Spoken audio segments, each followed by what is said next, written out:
you everyone for staying with us. We turn our attention now to our first discussion on the program this morning. One has to do with opposition politics.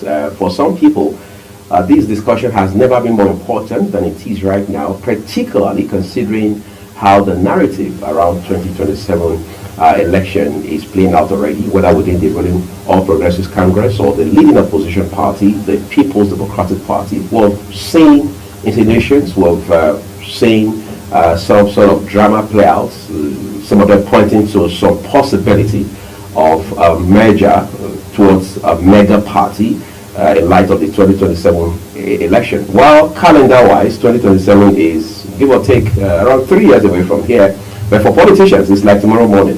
So the strategizing has begun, the scheming and the devising have all started as well. But the question is, what exactly is happening to the opposition as it stands today? Is the opposition virile enough? Is it effective? Is it vehement? Does it have focus and direction in such a way that it can continue to put the ruling party on its toes and ultimately be able to, as politicians say, recapture power from the ruling All Progressives Congress in 3 years' time? I'm joined by a chieftain of the People's Democratic Party, the leading opposition party in Nigeria, Comrade Dabo Kiabo Warmate. Hopefully I got his first name right, even though I did a bit of a hella before we came on air just a while ago. But I'd like to say thank you to you for coming on short notice, because you and I spoke at about dinner time yesterday, and here you are this morning. So let's begin first of all by looking at what has changed in Nigeria between the last election in 2023 and today. A lot has changed within 2022. Thank you first for having me this morning. A lot has changed in all areas, politically speaking and economically speaking. The country is retrogressing. It's unfortunate that we have a party that does not have the welfare of Nigerians at heart.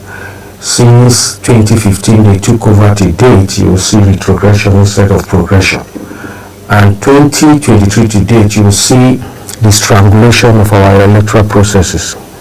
Several places today with the present hardship, no Nigerian will want to go for APC. But you saw what happened in the state elections, the off-cycle elections that was held in some states. So that is what is happening in this country today, and it's unfortunate because we never did that to any party. PDP is the only party in Nigeria. The one they call APC is just a tribal association. It's not a political party. How is that for a party that could produce a president? No. See, APC did not win election. PDP gave APC the election. How so? Let me tell you, look at, yes, they say major party, and that's why PDP is not talking about major party, just individual with interest that are talking about major, because PDP is the only party in Nigeria. Now we talk about it, but if you look at what happened in 2015, the APC, the various parties that came together, strange bedfellow that came together, were struggling until some interest group in the PDP felt they were being deprived of the opportunity to participate in the primaries, and because of their personal interest left the party. And that was what strengthened or sanctified the ruling party today to come into power. Not because Nigerians don't want PDP. That was what happened. But when you sound like this, I mean, you are higher up in the membership, or if you like, the leadership of the PDP. When people of your caliber within the PDP talk like this, there are those Nigerians, including those in the political space, who believe, well, this party has not recovered from its loss in 2015. That's why it sounded like this. No, we have. And that's why we're able to present candidates in the 2019 and 2023 election. That's why you see us growing stronger as a opposition party. And the only thing I have come to understand, because people are saying PDP is not giving us a strong opposition, they are comparing us to APC. That is not proper. And I'll tell you why. PDP is not destructive opposition party. APC is a destructive opposition party. APC believe in getting power at the expense of the country. PDP does not believe that. PDP believe that if you don't have a country, you can't have a PDP. So the first thing is to protect the country, then we protect the party. And that is why you see our opposition approach is a polished one, so to speak. You don't come out to lie or to carry propaganda or create problems for the ruling party in order to, they say, call a dog a bad name in order to hang it. No, we don't believe in that, because we only have one country, and that is Nigeria. And without Nigeria, there will be no PDP. So that is what we feel. That is what PDP as a party thinks us. So what you see with APC came up with a lot of lies today. All the lies they told about PDP have been exposed. They came into power, they could not do anything. They use insecurity. Today, the insecurity in this country is alarming, it's something else. People cannot move. The same thing with anti-corruption. They came in this anti-corruption. Today, they are swimming in corruption. This APC is a synonym of corruption. So that is it. So we don't play that. We put the card before the Nigerians have seen that PDP is the only party that they should rely on. Ideologically speaking, is the PDP different from the APC? Yeah, very well. Now, I want to correct that impression. People say there is no different ideology between APC and PDP. No, the ideology of PDP is very different from APC. The only thing people see is when some PDP leaders move to APC and they say there is no ideological politics in Nigeria. No, we don't have ideological politicians, but we have ideological party, and that party is PDP. What's the ideology of the PDP, for example? Let's say in the area of economy. What are the ideological elements that drive your party in those areas? Nationalism. Simple. You saw what we did under our leadership. Under PDP, you saw that Nigeria's best friend before PDP left power, maximum at 98 naira per litre. Under PDP, Nigeria, the exchange rate was 180 naira before PDP left. Overall, less than 200. Less than 200. And you see that Nigeria talk about the health sector. We saw that the this system is a threat to Nigerian development. We gave Amajiri school. There are a lot of projects, a lot of economic development. You saw how we worked out this, what is it called? Debt relief for the country, which was a big burden for this country. And we saw it through. Our reserve, our foreign reserve. All these are economic policy geared towards the people, welfareism. But what else after 2015? You can testify. Suffering. PDP, under PDP, Nigeria was the highest, second largest economy in the world. But today, before this present government, Nigeria became the poverty capital of the world under APC government. So you can't compare. With the issue we have, and that's why I was on one sister platform, I was saying this, that just like what happened in Ghana, if a politician moves from one party to another, you don't rub it on the party. It is a politician, they are greed. We have some greedy politicians, yes, everywhere, both in PDP and APC. And that is the issue we are having. But PDP as a party is doing well, new well for Nigeria, and also today go everywhere on the street. People are yearning for PDP to come back to power. Well, we're going to talk about that year in a minute, but I want to take you back again to 2015. We understand there are members of your party, leading members of your party, who 9 years ago had thought that former President Dr. Goodluck Jonathan should have put up some resistance rather than pick up his phone to concede defeats.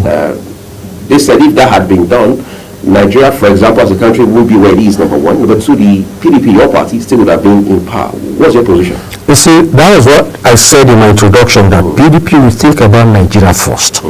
That is why Jonathan passed that court. So your party not because sacrificial. He just want a peaceful nation. That was all.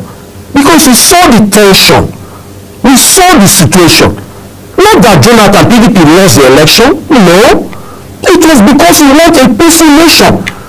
And that was why we said, okay, instead of this crisis, let Nigeria be peaceful. Otherwise, the president has the power to do whatever he wants to do, just like APC is doing today. But we brought people, the PDP appointed an INEC chairman that the president does not know. The president has never met the INEC chairman he appointed. You're talking about Professor Jega? Professor Jega. But after a while, we heard that it was still Professor Jega as alleged, met with opposition members in Dubai and move the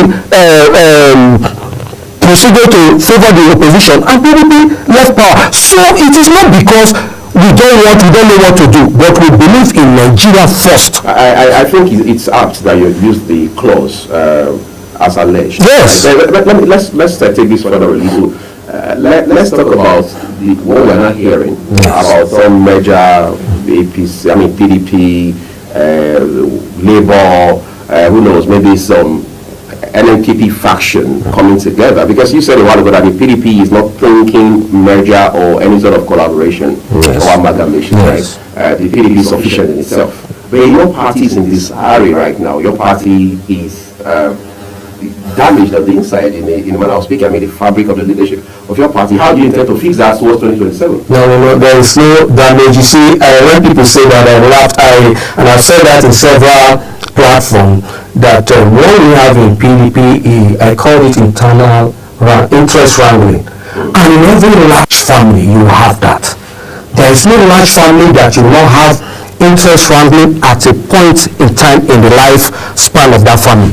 That is what PDP is having an unfair share of that interest wrangling. So if you don't have leadership, we only have one acting national chairman in the person of Ambassador Umailia Damagu. Beautiful, excellent diplomat, performing very well. His approach might not suit those that does not want him to be there, but he's doing what will take the party to the next level. That is what, and that is why I try to let people know that, see, PDP is doing the best for Nigeria by ensuring that they address every issue. Coming out to abuse, I said it, we are Polish party, we don't come out to abuse, we don't come out to say things, or we don't create problems for the country. We see how we give constructive criticism, not destructive criticism. And that is what the leadership of the party is doing within the party. Like for example, we are aware, some members of the party, because if you see, let me say this. You will not win everything. Right. You won't. I will tell you, we are aware that the major issue of our party today, one of the major issues, is the interest of the former vice president wanting to contest again. In 2027? In 2027. Yesterday or 2 days ago, one of his aides came out and said PDP is no longer a viable platform to fight. PDP is not a viable platform to fight. PDP is a viable platform to communicate to Nigeria. We don't come to fight. We come to communicate to Nigeria, tell them what we can do, and let them know what the areas the opposition has failed as compared to us. And now, we are very much aware that there is arrangement for the former vice president talking about merger. The PDP has not talked about merger. Yes. The PDP can discuss with other parties to support them and push out the ruling party, but not merger.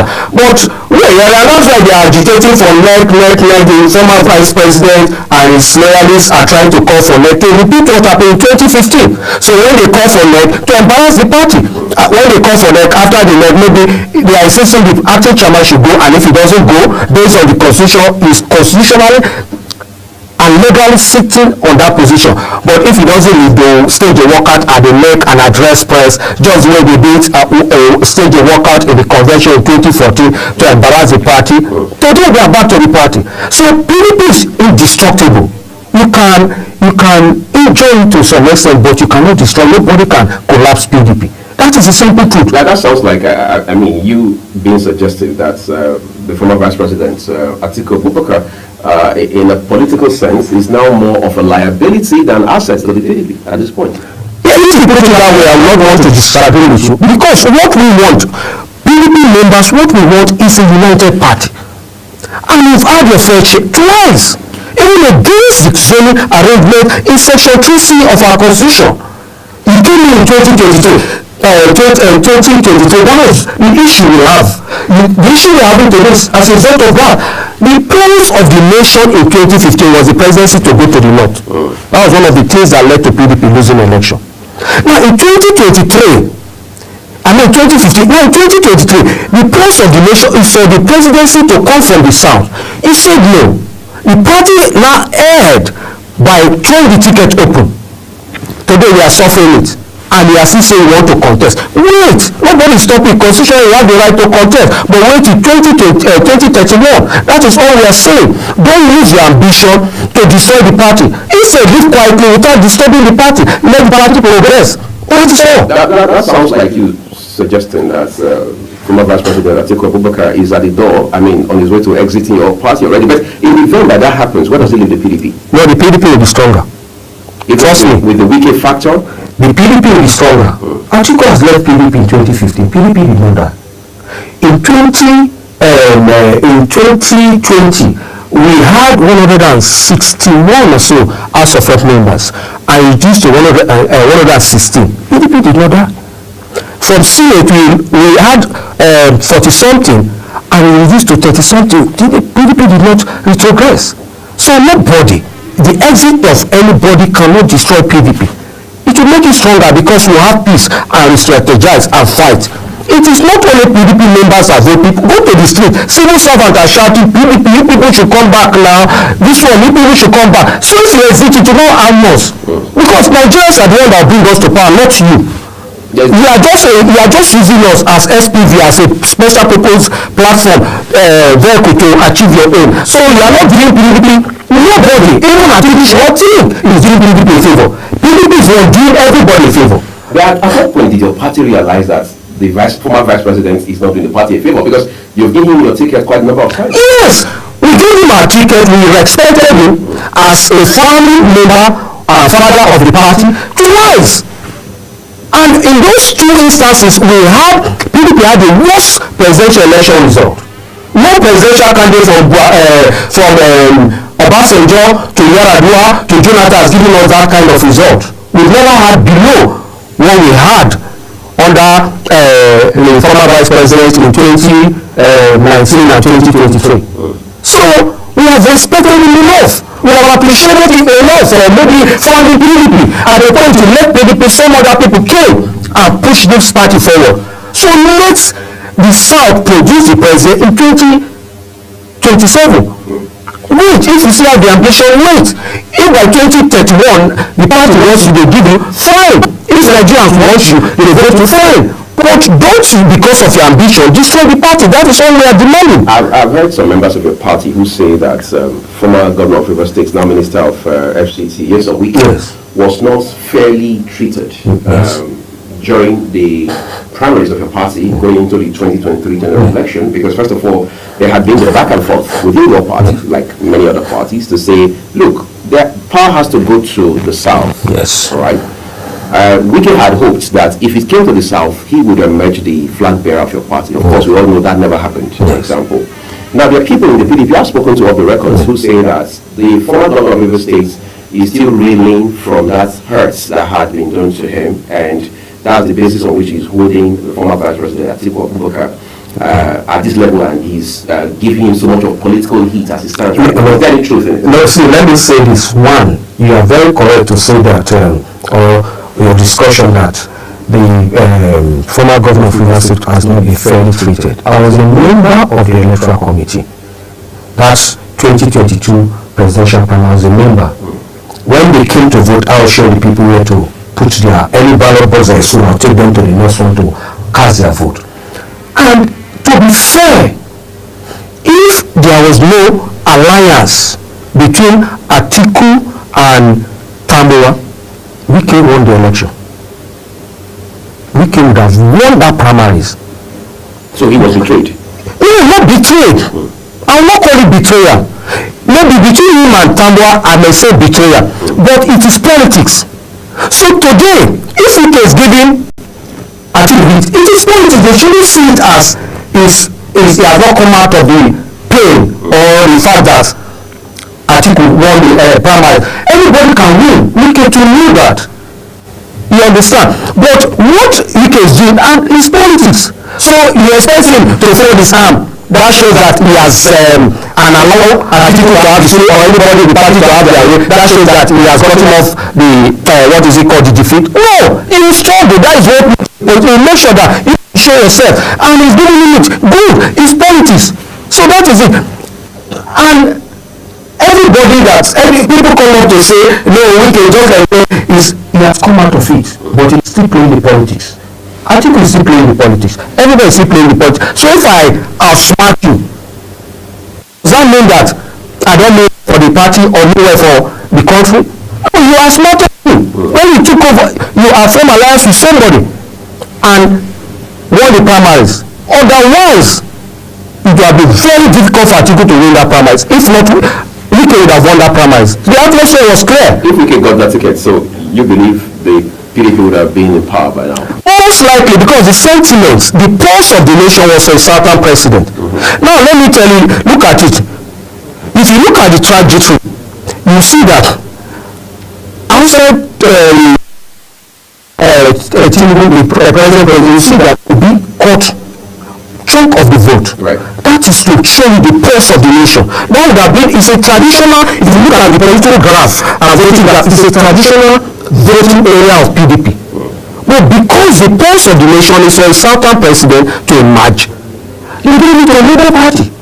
So that is why we are pleading with the party leadership that they should look at it, stand by the zoning, let for the next 4 years, that is from 2027 to 2031, the presidency should come to the south. A southern president should emerge in our convention in a candidate in 2026. That is why we make PDP and Nigeria feel happy with PDP. All right, we'll talk about being happy a little more shortly, but we're taking a quick break, everyone. This conversation is around the opposition politics in Nigeria, particularly in light of the 2027 general election. When we return, we'll look at what are the options the PDP may be pondering at this time in terms of putting their best foot forward in 3 years' time.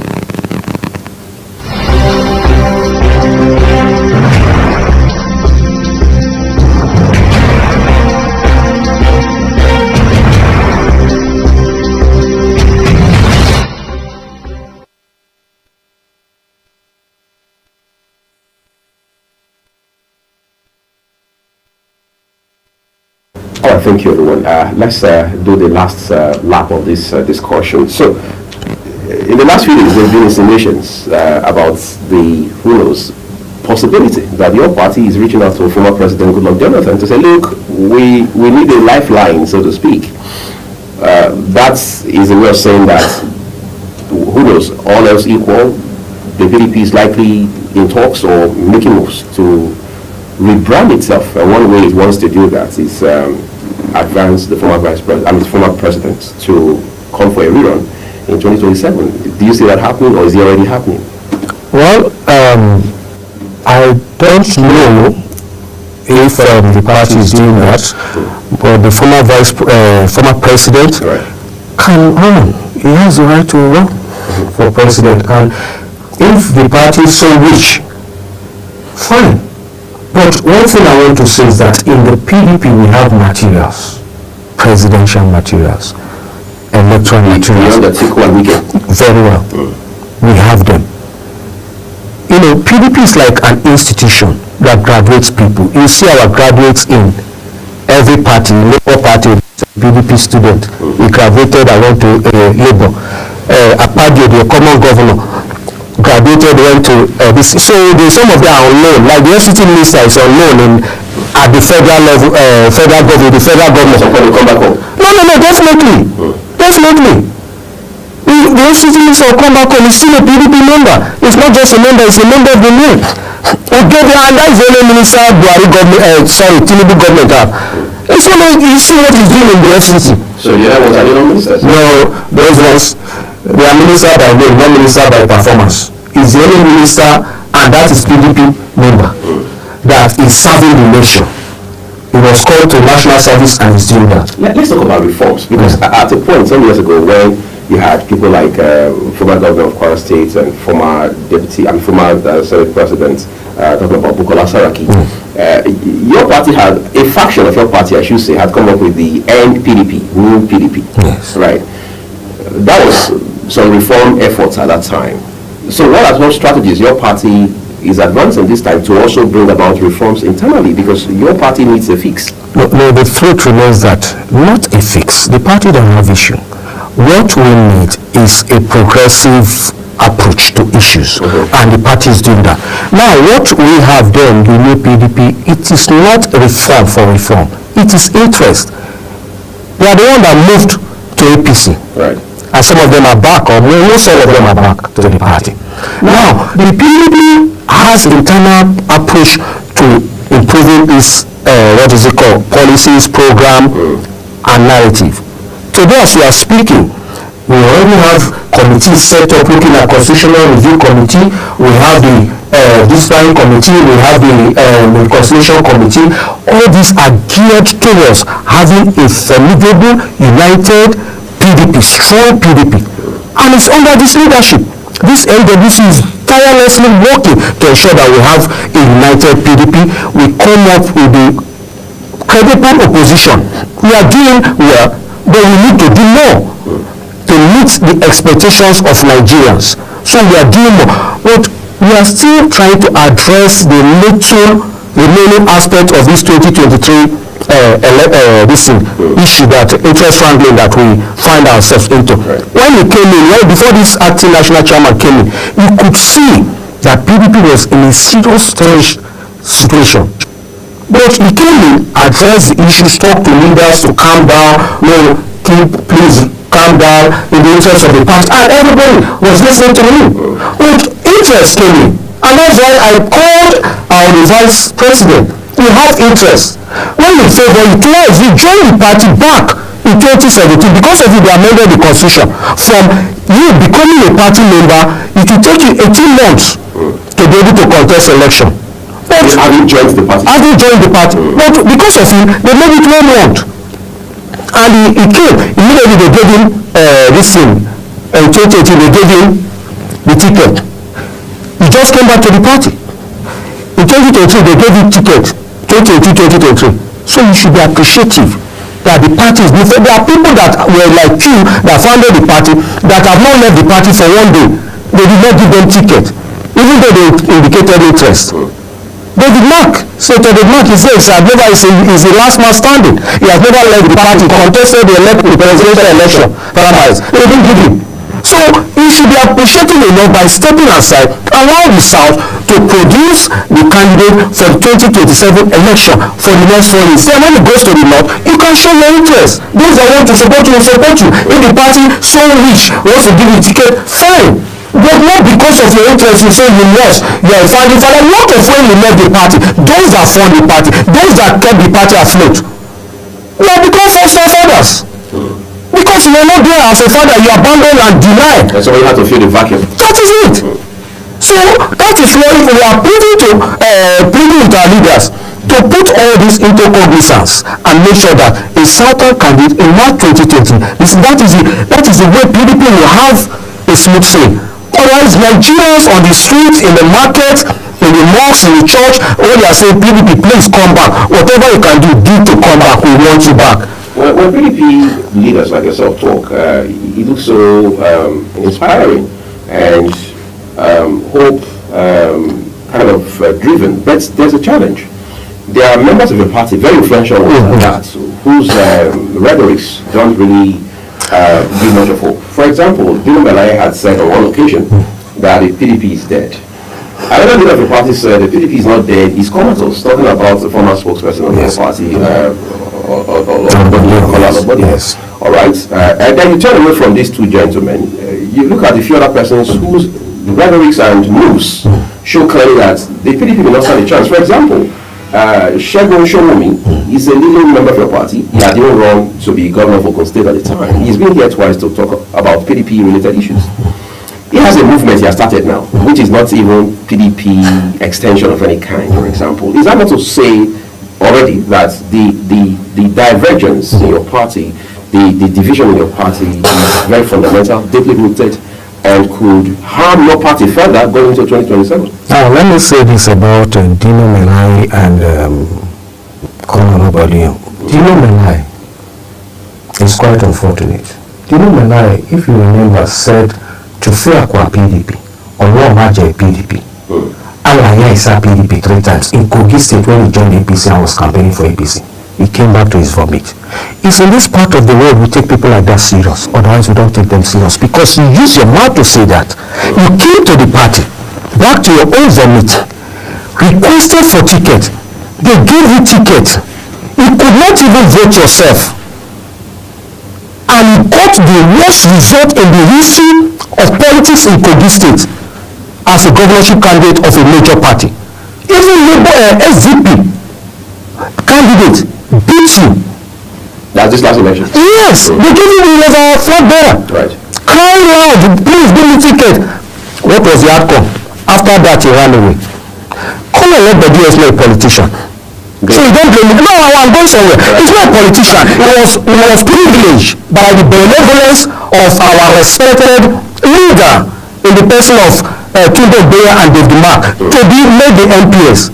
And that's the result arose and he became the MPS. And after the MPS, he has left relevance. Ask in his words, he didn't win the election in Kogi State. His words for PDP. These are people that, today as we speak, the odds does not favor them. Politically, they are beginning to lose relevance. That's why they come to the media and make all sort of comments to get relevance. Look where are they? What they are saying the chairman should go because they want a stooge, somebody that will give them ticket. Nothing more. Not that they love PDP so much. If you love PDP so much, why did you leave PDP and come back? After reaching PDP to die, you said, God forbid PDP. Today you are PDP. Galavante asking for ticket, they gave you, you even did not perform. God Lebedi, same thing. You could not, no election you have won for the party. The governorship election, how many campaigns did you go with your brother Jimmy? None. In fact, it was led by something like that. These candidates, these former MPs, so the party, that's why they even go with Jimmy to most of the campaign ground. So you have these people, then show the meaning movement. You see, let me say this. A lot of people come to the media to talk, but go to their home base and see how they have performed in delivering the party. That is where we used to judge a person. And that's why when people talk, hey, make something, I'll use him as a reference because people always talk about him now. Some people even talk about it to get relevance. He's the former governor of my state. Because look at the way from the world to the state level, he delivered the party. How many of those PDP leaders that are talking did that in all the elections? This is a man that a federal troop, not that I'm saying it, I was there. I was in my village. A federal troop was sent. And he fought PDP to victory with his supporters, people like us. And you will never see him come to media and make those noise. But people that don't have value, they cannot even deliver their opinion in their word. They're always in the mind. That's something like when I see our leader, one of our senior members from Lagos, I wonder, is that how the elders resolve issues on the paper, pages of newspaper? And the person of Chief Bode George coming to the media always talking. I said, ask Chief Bode George, since that night to date, have you delivered PDP in Lagos State? Why not go to the background where you have leaders that they don't talk? But on the background, they are trying to address anything that is considered detrimental to the progress of the party. So when you come always every opportunity, come to the listen, you talk and talk. No, we never solve the crisis of the party on the state pages of newspaper. And that's why I commend the present acting national chairman. Look at what the BOT chairman came. He said, hey, make all sort of comments. Imagine a situation whereby the acting national chairman respond to him. These are issues, internal issues that should be discussed among senior members of the party. But you address first. Who do you want to impress? Let's wrap it up now. Yes, please. The PDP, your party has lost those states. So yes. Let's not go back there. But let's move forward. We have Anambra coming up. Yes. There's Osho after that. Yes. And then, of course, you have one more all-cycle election will also come up. Ekiti. Three of them. What should your party be learning going into these three all-cycle elections? You know, it's not our party that is the issue. The issue is INEC. If we have a credible INEC that will allow the people's will to prevail, that is all. Because I assure you, if that is allowed, you will see the result in Anambra, in Oshu. Oshu will have a very beautiful candidate, a sellable candidate that, in the person of the present government, that we are very confident that the people have already, I normally say that the people have already the people have signed in for a second time already for him to come to say, but the major issue we are having today in Nigeria is the electoral board. It's not in Nigeria, it's not who votes, it's who counts the vote. If you INEC will behave like the Ghanaian electoral body, believe me, people win all the off-cycle election. No Nigerians today want to vote APC. Okay. Okay. I think this conversation has barely even started because, like I said, we have elections coming up in a couple of states, and then, of course, the PDP is still working out its own mechanism to put itself at an advantage point. I've been speaking with Comrade Dabio Kiago. One is a PDP chieftain and activist, as well as national leader concerned PDP League CDPL. Thank you so very much for coming to talk to us this morning. I appreciate it. Thank you for having me. We're taking a quick break now. When we return, we'll look at inclusive governance. What exactly should be the role of the youth going forward?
Global Morning is your top morning show here on Global Television. We bring you fresh news updates daily while delving into a variety of current affairs and topics.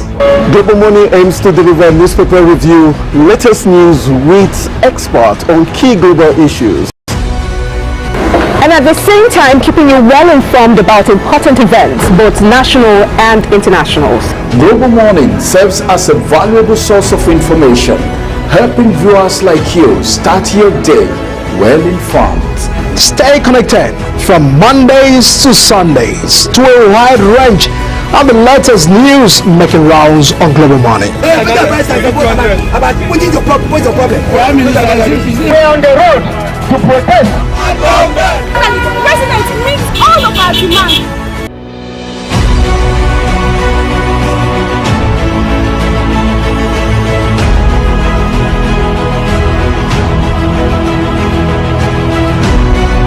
This is Global Morning.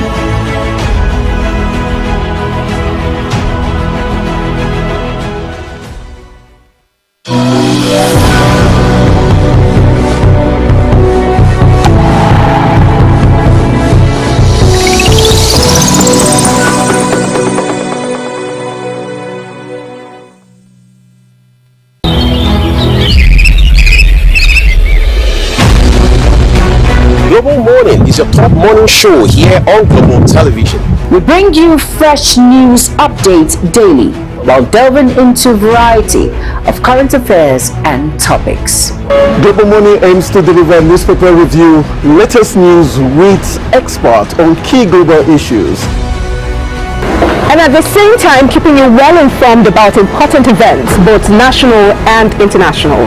Global Morning serves as a valuable source of information, helping viewers like you start your day well informed. Stay connected from Mondays to Sundays to a wide range of the latest news making rounds on Global Money. We're on the road to protest. The president meets all of our demands.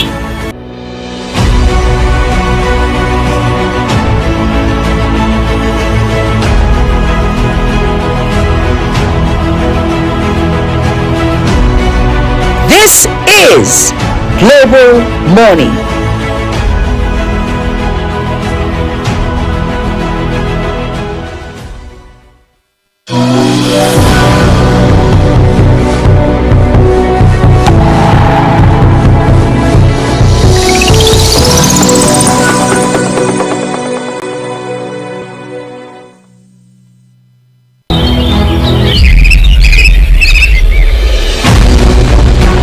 Global Morning is your top morning show here on Global Television. We bring you fresh news updates daily while delving into a variety of current affairs and topics. Global Money aims to deliver a newspaper review,